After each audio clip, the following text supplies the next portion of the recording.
Bismillahirrahmanirrahim. Assalamu alaikum, my dear students. I'm Dr. Asma Sadiq from Anatomy Department, and today I'm going to discuss with you the remaining part of the general aspects of joints. First of all, revising the classification of the joints which we have discussed in the previous lecture, that are classifying the joints broadly into three categories. First of all, the fibrous joints. These are also known as synarthrosis. These are the joints where no movements are possible, and these are immovable joints. The best example of the fibrous joints you have seen were the sutures of the skull. Initially, these are united by the fibrous tissue, then later the fibrous tissue disappear and the bone, they are going to become ossified and unite together. Then are the cartilaginous variety of the joint, in which the uniting tissue is the cartilage present between the two bones, and this cartilage is mostly the fibrocartilage, and these are also known as the amphiarthrosis. Here a slight movement is possible.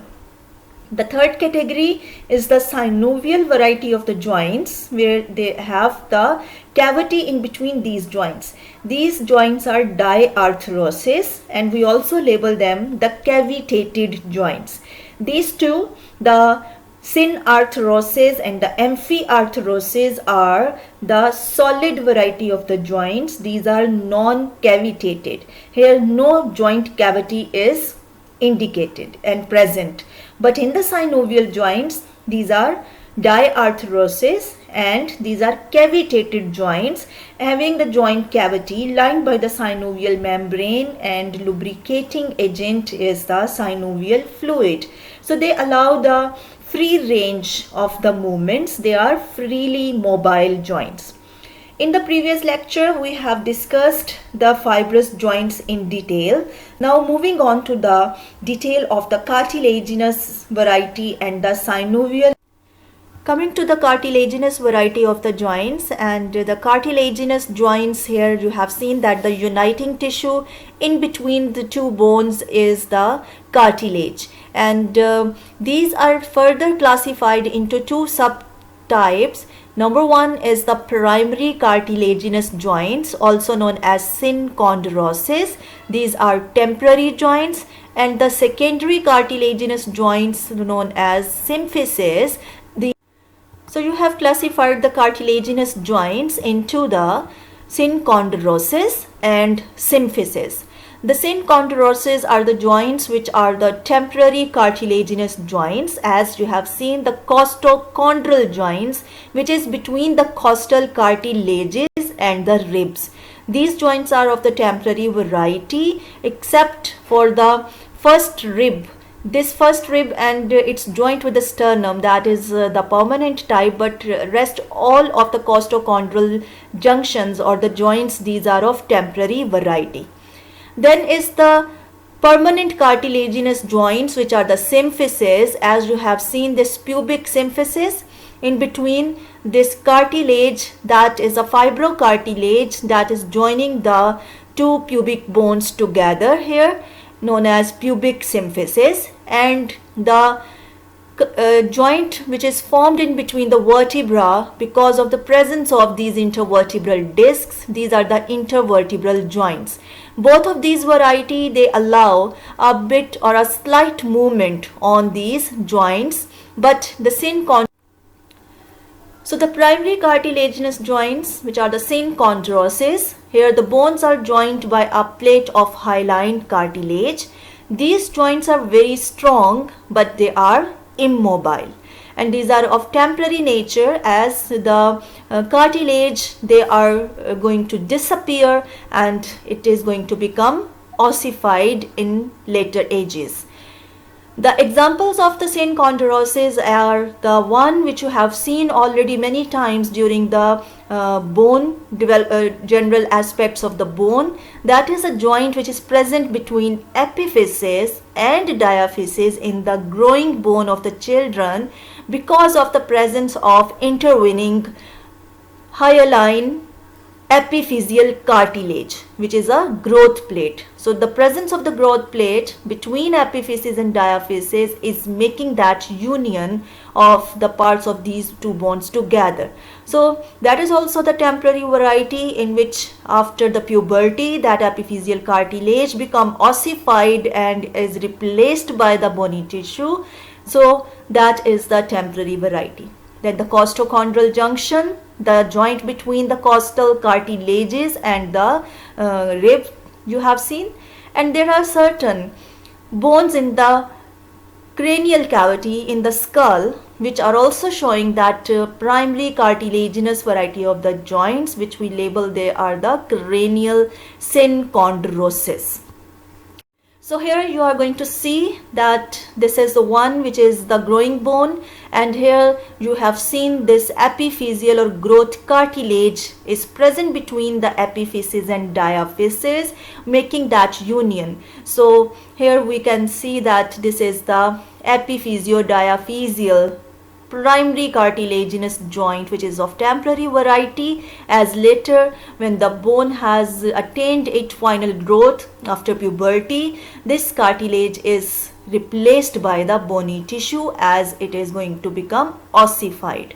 So here this is now you can say that is of temporary variety cartilaginous joints, which is primary cartilaginous, or also you can say is the example of synchondrosis. So this is the synchondrosis.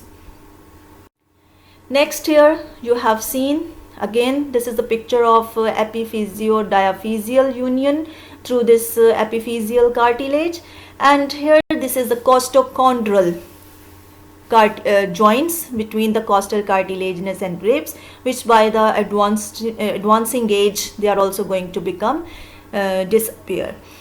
So the costochondral junction is also the example of synchondrosis. Now here different parts of the bones in the skull, as this single temporal bone that is having the squamous part. Here is the tympanic plate of the temporal bone, and then is this the mastoid process.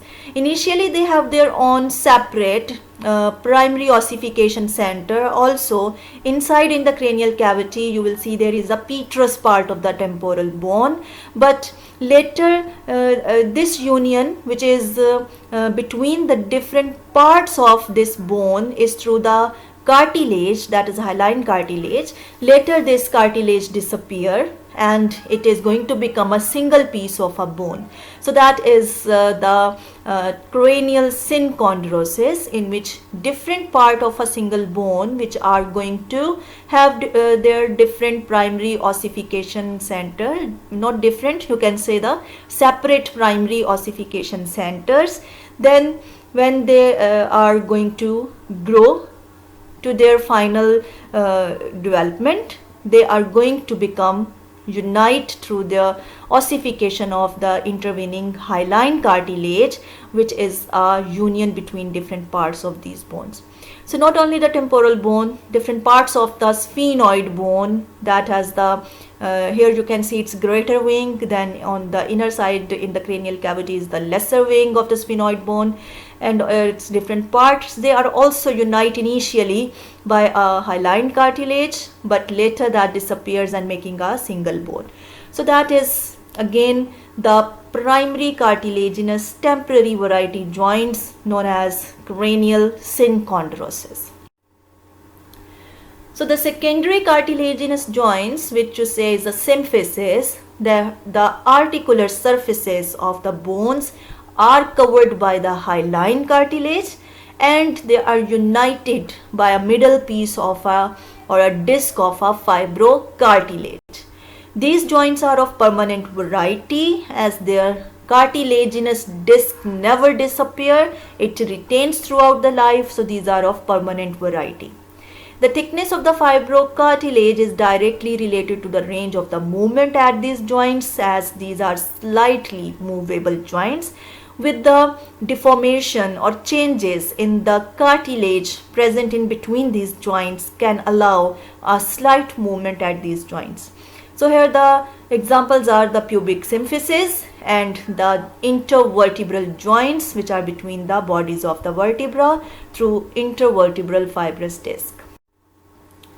So here you can see this one, that is the pubic symphysis. The red in color is showing the union of the bones through the fibrocartilage, and this one are the intervertebral discs. So the vertebra, these backbone or the vertebral body can show the flexion also.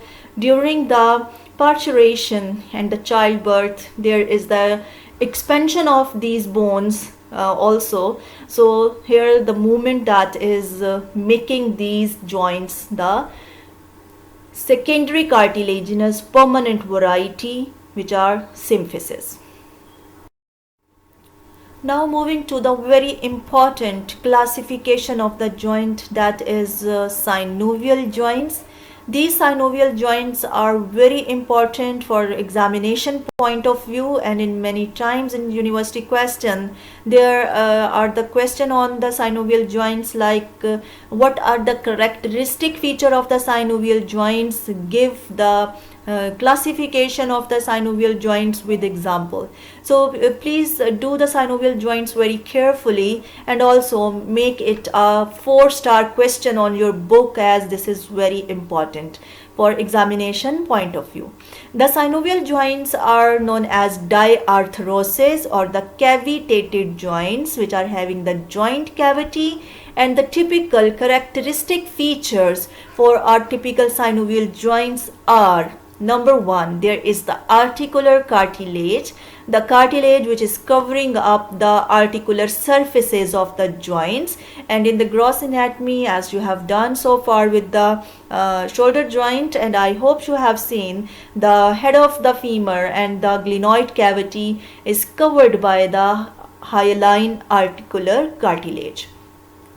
Then this is lined by the synovial membrane, and the synovial membrane is having the mesothelial cells towards its inner aspect, which are responsible to secrete the synovial fluid inside in the joint cavity.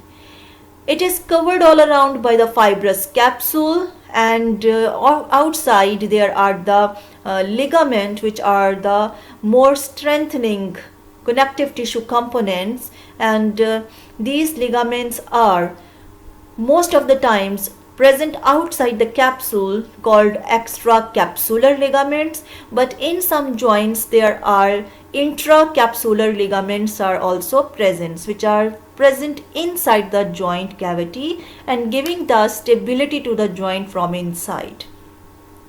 In certain joints, the articular discs or the menisci are present in the joint cavity, which is dividing the joint into 2 cavities, and at these different 2 cavities the movements are also different. So they allow 2 different movements performed at these 2 cavities, divided because of the presence of articular disc inside the joint.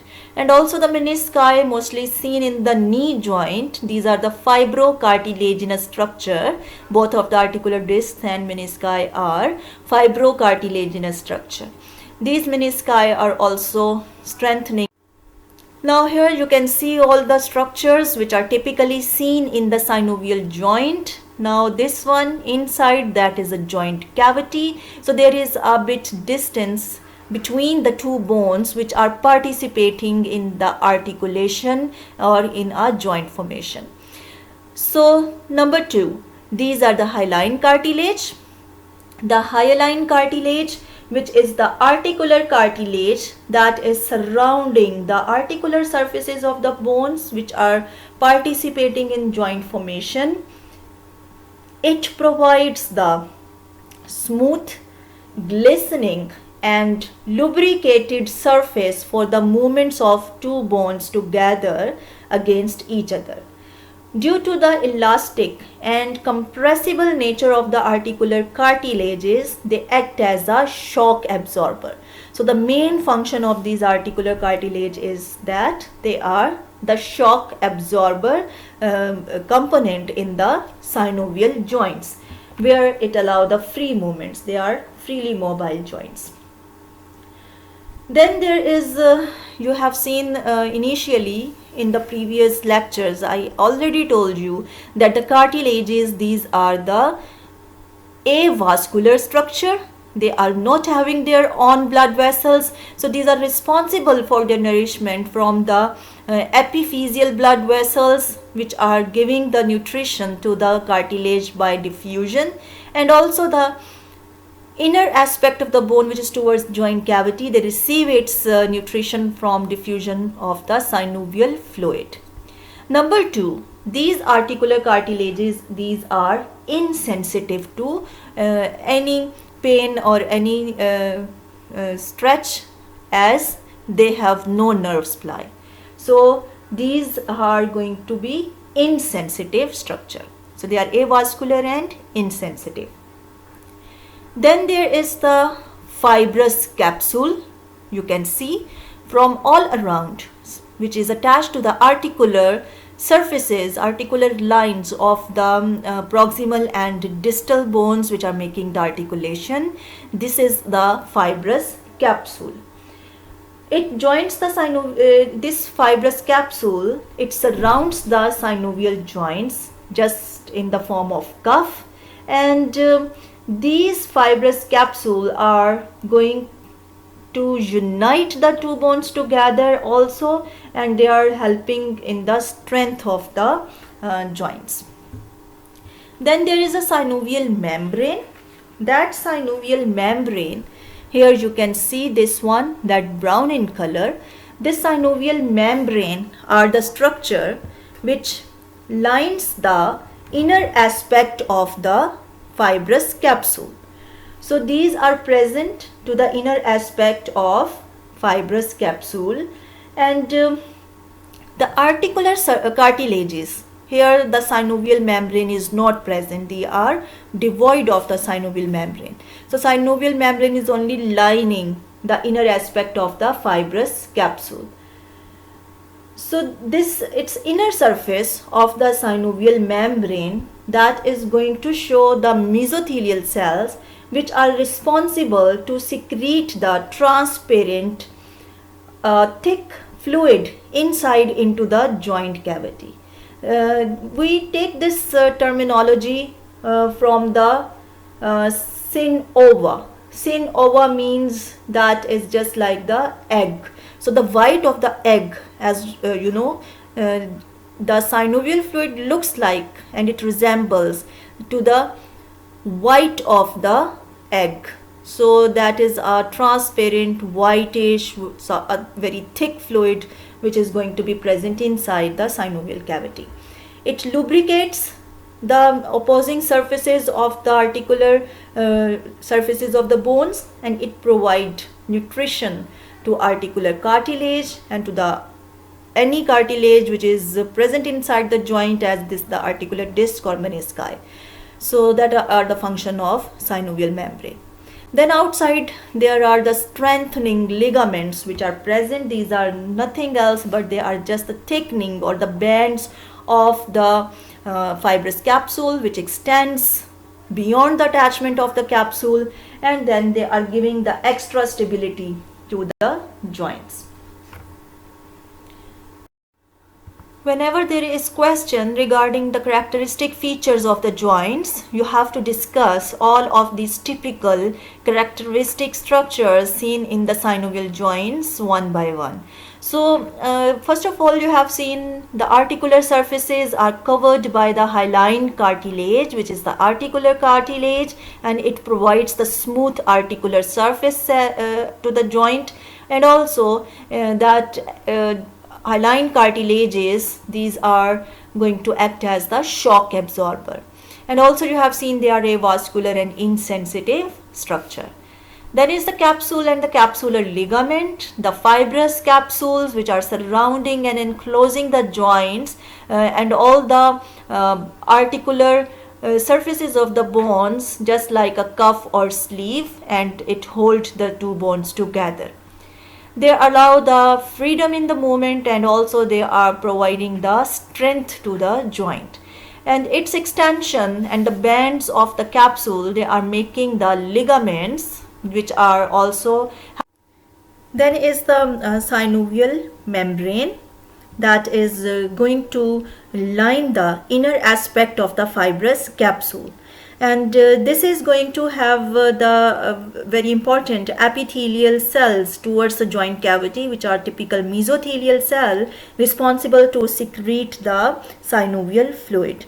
And these synovial membrane lining the whole of the intracapsular structure, except, as I have told you, it is not covering the articular discs, articular hyaline cartilage and menisci inside the joint cavity. It is very richly supplied with the blood vessels, and it is going to secrete the synovial fluid, so helping in the lubrication of the joint cavity. So again, the synovial fluid secreted by the synovial membrane, and this is having very important function, as I have told you, lubricating the articular surfaces, and also it provides nutrition to the articular cartilages, articular discs and menisci, all the cartilages which are avascular. Now the classification of the synovial joints. We can classify the joints based on the variety of the movement, based on the complexity of organization of the joint, and based on the morphology or the shape of the articulating surfaces. So first of all, based on the variety of the movement, the joints are classified into the uniaxial joints, biaxial and multiaxial.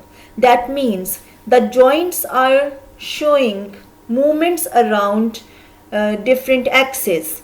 If a joint is showing only the movement around a single axis, we label it a uniaxial joint. The best example is elbow joint. Here only the flexion and extension is possible around a single axis. The joints where the movements are possible at two axes, these are known as biaxial joints. As in the wrist joint, you can perform the flexion extension at one axis, and on the other axis you are able to perform adduction and abduction of the wrist joint. And the joint which is going to perform the movement at multiple axes, at almost, you can say, we have studied the three axes for the movements of at a joint. So utilizing all of these axes to perform the movement, we label the joints multiaxial joints.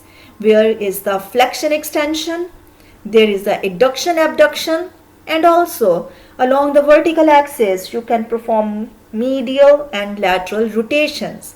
And then combination of all these movement, as you have seen in the circumduction of the shoulder joint. So these are the multi-axial joints. Now based on the complexity of organization of a joint, that how the joint is formed, if this is the union of a simple between two bones together, as you have seen, the head of the humerus and glenoid cavity in a shoulder joint, we label it the simple variety. These are simple synovial joints. But if there are the union of more than two bones together, then we label them the compound variety of the synovial joints. As you have seen in the elbow joint, there is a union between the lower end of the humerus, head of the radius, and the ulna, between ulna. So there are the three bones participating in the joint formation. Also the knee joint, where there is the joint between the femur, the tibia and the patella. So when more than two bones are making a joint, we label them compound variety. In the complex variety, the joints are formed between the two bones with intervening an articular disc that is present in between the joints. So in the complex variety, as you have seen, the sternoclavicular joints, they are having the articular disc present inside in the joint cavity. The temporomandibular joints having the articular disc. The knee joint is not only the compound variety, it is also of the complex variety because of the presence of menisci in the joint. So whenever there is an extra structure, there is an extra articular structure in the form of fibrocartilage is present in the joint cavity, we label them the complex variety. So based on the morphology of the articulating surfaces, the joints are going to classify into different subtypes. These are the plane variety, the plane joints, the pivot which resembles the wheels. They are also known as trochoid variety or trochoid joints. The condylar variety, the hinge variety also known as gingivimus, ellipsoid variety, the ball and socket which is also known as spheroidal joints, or saddle variety joint. So here you can see one by one all the articulating surfaces and their shapes onto which we classify the synovial joints into these subcategories. So here you can see in the plane variety, two plane or the flat surfaces, they articulate together to make a joint.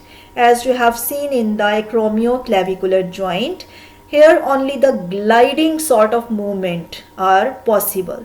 So we can also say these are gliding joints. So when the plane or flat surfaces, they meet together in an articulation to form a joint, we label them plane joint. The acromioclavicular joint or the intercarpal joints, which is the joint between different carpal bone, they are also the examples of plane variety.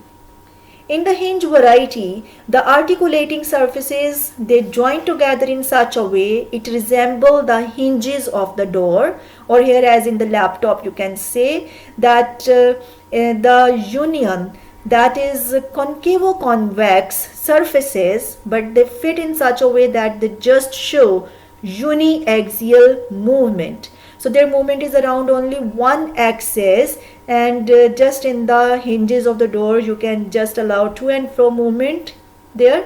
So the best example for the hinge variety or gingivimus is the elbow joint, where you can only perform the flexion and extension along a single or one axis. Then it's the saddle variety, in which, as name is indicating, then one articulating surface resembling the saddle of the horse, which is showing you reciprocally concavo-convex surface on a one articular area, and in its concavity the convex surface of other bone is going to fit together.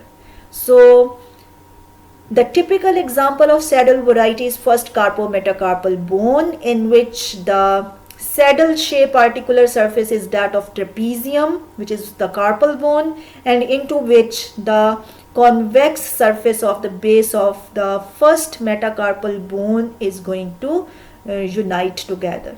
So in this joint, that is first carpometacarpal joint, that is showing you the saddle variety. Then the pivot, which I have told you is also the trochoid variety. Its meaning is just like a wheel.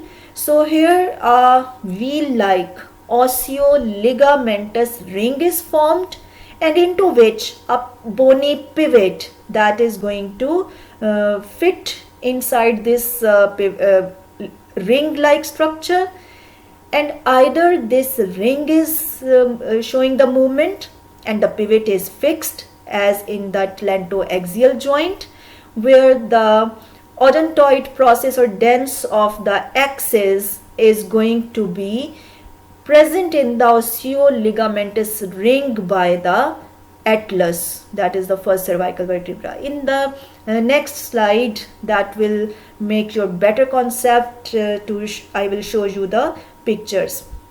The other example of the pivot variety is the radioulnar joint, the superior radioulnar joint, in which the head of the radius is pivot, and it is going to show the movement in the osteoligamentous ring, which is formed by annular ligament and a radial notch on ulna.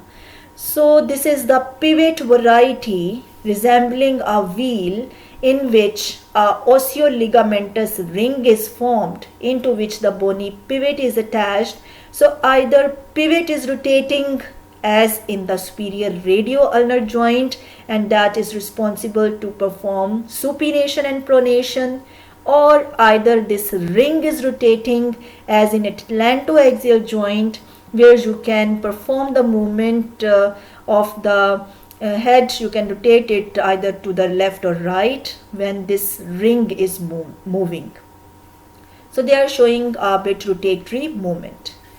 Then is the ball and socket or spheroidal variety joint, in which one globular head-like structure that is going to fit into a socket formed by the other articular surface.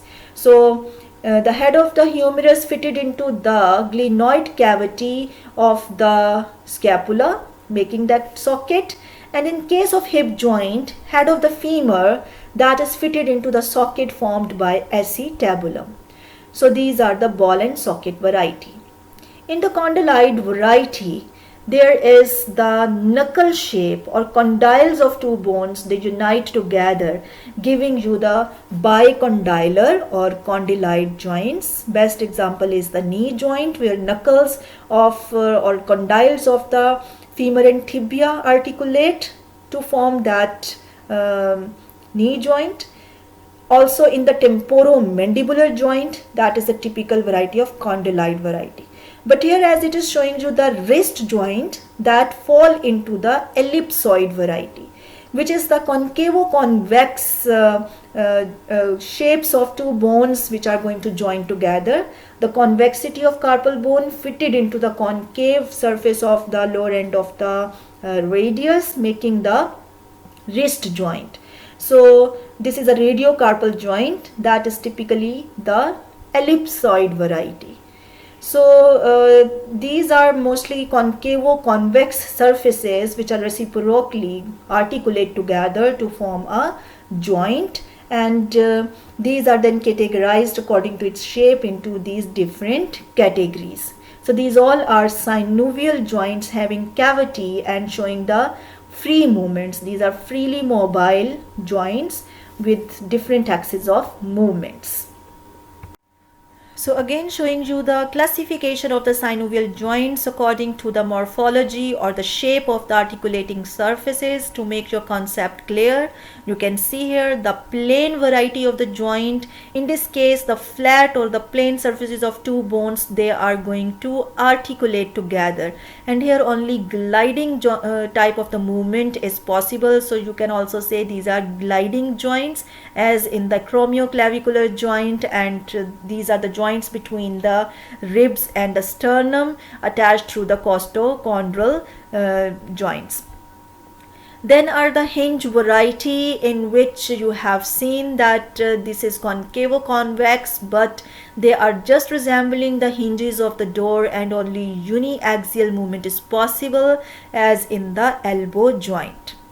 In the pivot variety, here you can easily see that is the atlantoaxial joint, where there is osteoligamentous ring that is formed by the atlas first vertebral joint, and the dens of the second vertebral cervical vertebra, which is known as axis, its dens or odontoid process is going to be fitted inside that ring.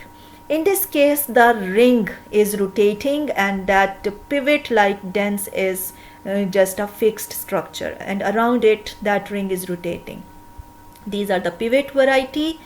Here is the ellipsoidal joint. In the ellipsoid variety, which is typically seen in the wrist joint, that is again the concavo-convex variety of the joint. The convexity of the carpal bone is fitted into the concave surface by the lower end of the radius, and they are making the ellipsoidal wrist joint. The saddle variety, here you can appreciate easily the saddle shape surface of one bone onto which the other convex bone is going to fit, and this is making concavo-convex shape of the joint articulation, but one bone, which is trapezium here, that is showing the saddle shape articular surfaces. So these are saddle joints. In a ball and socket, very easily you can see ball like head fitted into a socket. So this is a globular head into the socket, making ball or. Now to understand the pivot variety, which most of the time the students confuse it and they are unable to explain its structure. I don't know why. So I'm going to tell you again that the superior radio-ulnar joint, that is typically the example of pivot variety. But in this case, this pivot, which is the head of the radius, it rotates into the osteoligamentous ring. So here the bony structure, that is the radial notch of ulna, and onto this radial notch of ulna, along its margin, annular ligament is attached. So this is making a complete ring by the radial notch of ulna plus annular ligament is making a ring into which the head of the radius is rotating, and this is helping in the movement which is supination and pronation. So a bit rotatory movement are possible into the pivot variety of the joint.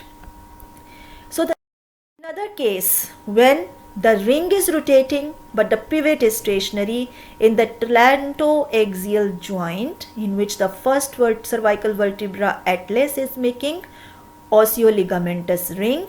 This is the ligament along with its anterior aspect of the body of the vertebra, into which the dense or odontoid process of access, that is of second cervical vertebra, it is present. But in this case, this ring is rotating to allow the rotation of the head. So you can rotate to the left and right side, your head can move because of that articulation, which is of pivot variety. So I hope you understand the classification and examples of all these variety of the synovial joints. Now the stability factor for the synovial joints, which are very important, this is are different factors which are responsible for the stability of the joints. So these I am showing you here according to the increase in stability then towards less instability factors. So the most important stability factor, that is the tone of the muscles. So in most of the synovial joint, the muscle tone, the muscles which are surrounding and which are acting on these joints, this is very important factor for the stability of these joints.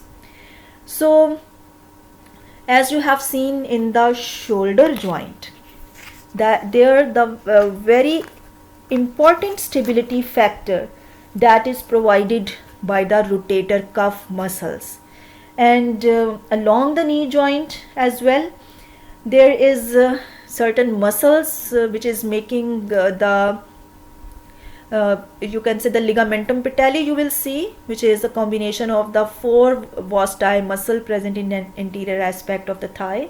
So this, all of these on these joints, the stability, it depends upon the tonic contraction in the surrounding muscles. So the tone of the muscle is very important factor. Then is the ligaments. These ligaments are, along with the fibrous capsule, they contribute to the stability of the joint, and as in case you have seen the uniaxial joints like the elbow joint, where only flexion extension is possible, showing you the movement only along one axis. So their lateral and medial aspects, they are going to have very strong ligaments which are helping to prevent the other movements on these joints. So ligaments, they are also very important, and they are having very important stability factor. Then is the shape of the articulating surfaces. Like you have seen the arrangement of the articulating surfaces. In case of a hip joint, the head of the femur fitted into the socket formed by the acetabulum of the hip bone. Here they are going to be more stabilized with the presence of the acetabular labrum, which is deepening the socket formed by acetabulum as it is attached to the rim of the acetabular margins, and also the glenoid labrum in case of the glenoid socket.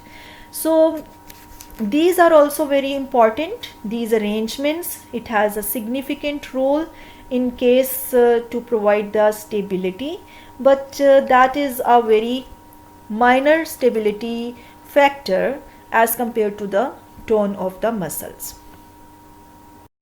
So when you talk about the blood supply and nerve supply of the joint, for the blood supply, that is very important that the neighboring arteries, they give the articular branches which make anastomosing arterial network around the joint, and they provide the blood supply to joint.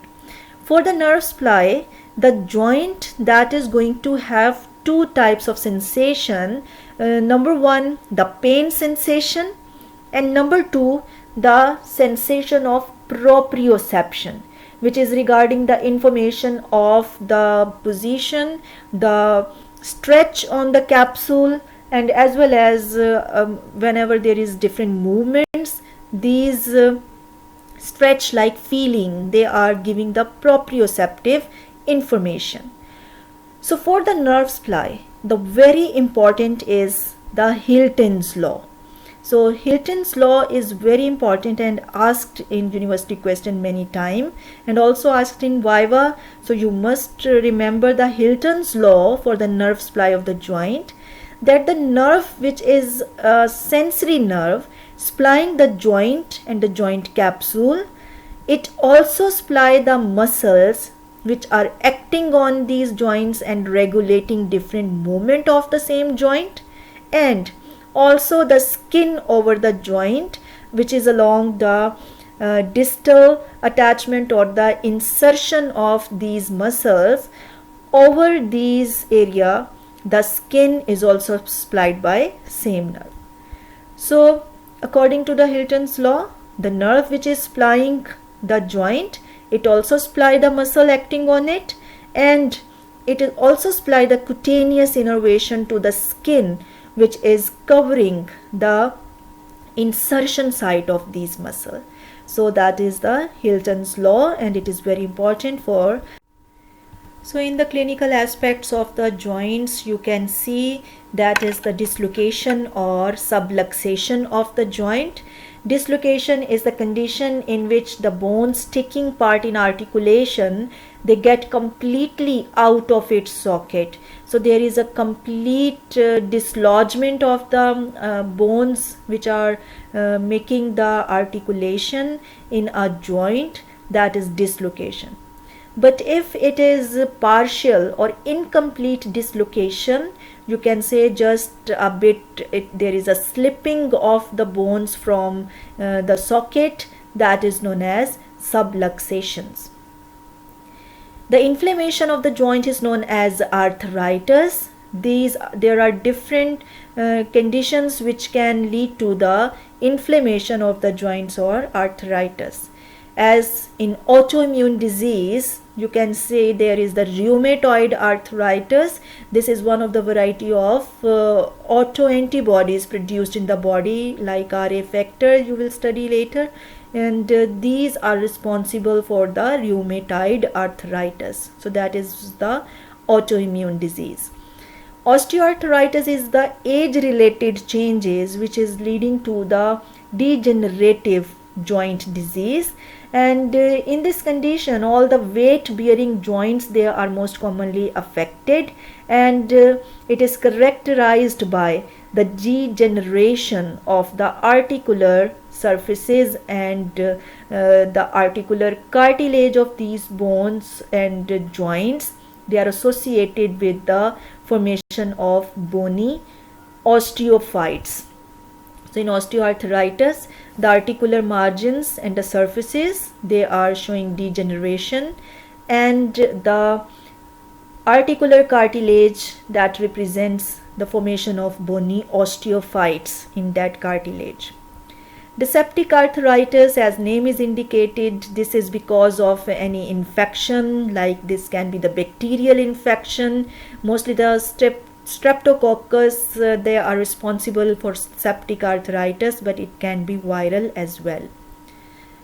The gouty arthritis is the condition when there is increased uric acid level in the blood, that this uric acid is going to deposit it in the joint cavities and leading to the painful inflammation of the joints, that is known as gouty arthritis, and it is most commonly affecting initially the joints of the big toe, the first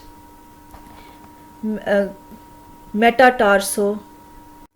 So here I end up with the whole of the chapter of general aspects of the joints and all of its classification. I hope you understand it very well, but if there is any question, feel free to ask me, and thank you very much for your patience and listening my lecture carefully.